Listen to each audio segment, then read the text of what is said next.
En Twilight Struggle, cada jugador controla una de las dos superpotencias que protagonizaron la Guerra Fría, la URSS o los Estados Unidos.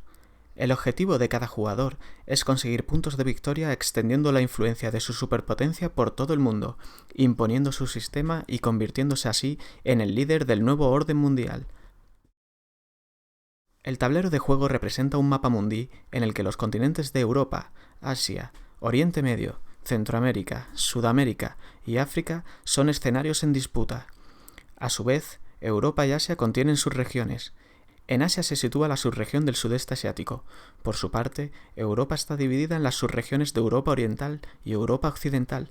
Esta división puede distinguirse por una ligera diferencia de matiz en el color de las casillas de los países que pertenecen a cada subregión.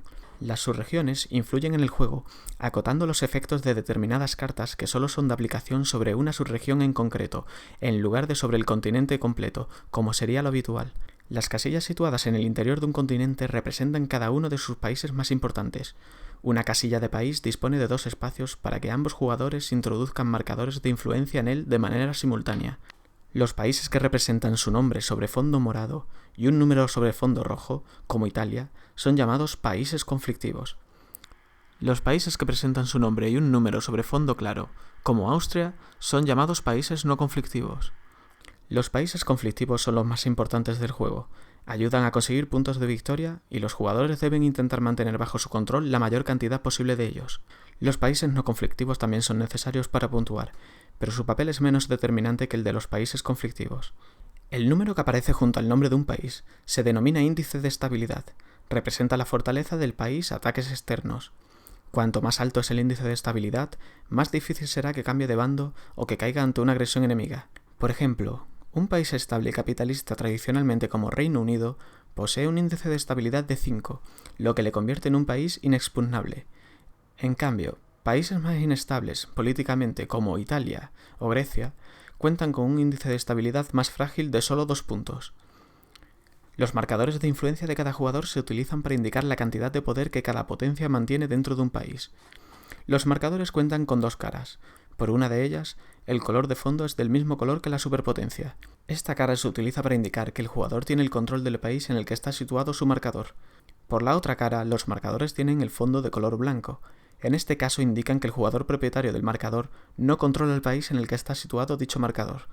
Controlar países es lo que permite obtener puntos cuando un continente es puntuado. Un jugador controla un país cuando se cumplen estos dos requisitos al mismo tiempo. Su influencia en él es igual o mayor que su índice de estabilidad, y su influencia en él sobrepasa la cantidad de influencia del rival al menos en tantos puntos como el índice de estabilidad. En este ejemplo se simula el despliegue de inicio en Europa en el turno 1 de una partida.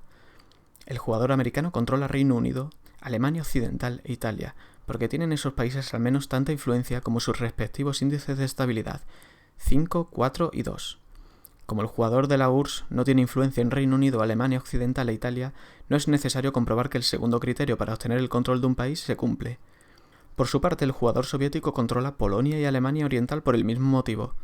No controla Finlandia, Austria y Yugoslavia, porque su influencia en esos países no iguala sus correspondientes índices de estabilidad. Por ejemplo, en Austria necesita añadir 3 puntos más de influencia para obtener el control. La cosa se complica cuando comienza la partida y ambos jugadores empiezan a disputarse los países, introduciendo ambos su influencia en el mismo lugar. Imaginemos que el jugador soviético introduce un punto de influencia en Italia. El jugador americano mantendría el control sobre Italia porque cumple los dos requisitos. Su influencia es mayor o igual que el índice de estabilidad de Italia, y su influencia aventaja la cantidad de influencia del jugador soviético al menos en tantos puntos como el índice de estabilidad de Italia, que es 2. Pero si el jugador soviético introdujera otro punto de influencia adicional, el jugador americano perdería el control de Italia. Aunque el primer requisito para tener el control sigue cumpliéndose, no sucedería lo mismo con el segundo.